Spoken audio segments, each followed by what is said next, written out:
नमस्ते दोस्तों, स्वागत करते हैं आपका फिल्मी पॉइंट ZX में। दोस्तों आज हम बात करने वाले हैं भोजपुरी में एक फिल्म का ट्रेलर आया है कुश्ती। तो इसकी ट्रेलर रिव्यू की बात करेंगे, जो कि कुश्ती में दंगल फिल्म की तर्ज पर बनाया गया है। भोजपुरी के काफ़ी अच्छे कलाकार देखने को मिलेंगे, जैसे बड़े कलाकार अंजना और जय यादव, देव सिंह एकरा अलावा फिल्म में और भी बहुत सारे कलाकार बाड़न।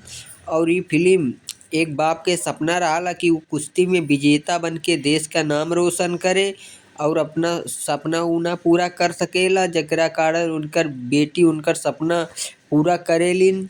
और कहल जाला शादी जबरदस्ती ओकरा माई के मंजूरी के बावजूद ओकर शादी करा देहल जाला। और शादी में जौन ओकर पति रहला, ससुराल वालन के मर्द समाज में होए वाला सपोर्ट करेला कि कुश्ती लड़ो, लेकिन दिन घर के लेडीज कुछ सहेली जेठरानी के ओकरा विरोध करेलिन कि कुश्ती ना लड़ा।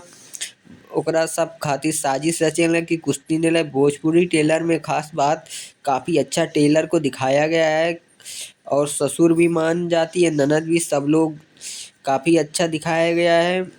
देश के नाम रोशन करने के लिए, राष्ट्रीय स्तर पर पहचान बनावे के खातिर कुश्ती का नज़ारा काफ़ी अच्छी मूवी बनाई है। दोस्तों अगर ट्रेलर अच्छा लगे वीडियो को लाइक करिएगा, चैनल को सब्सक्राइब करिएगा। धन्यवाद।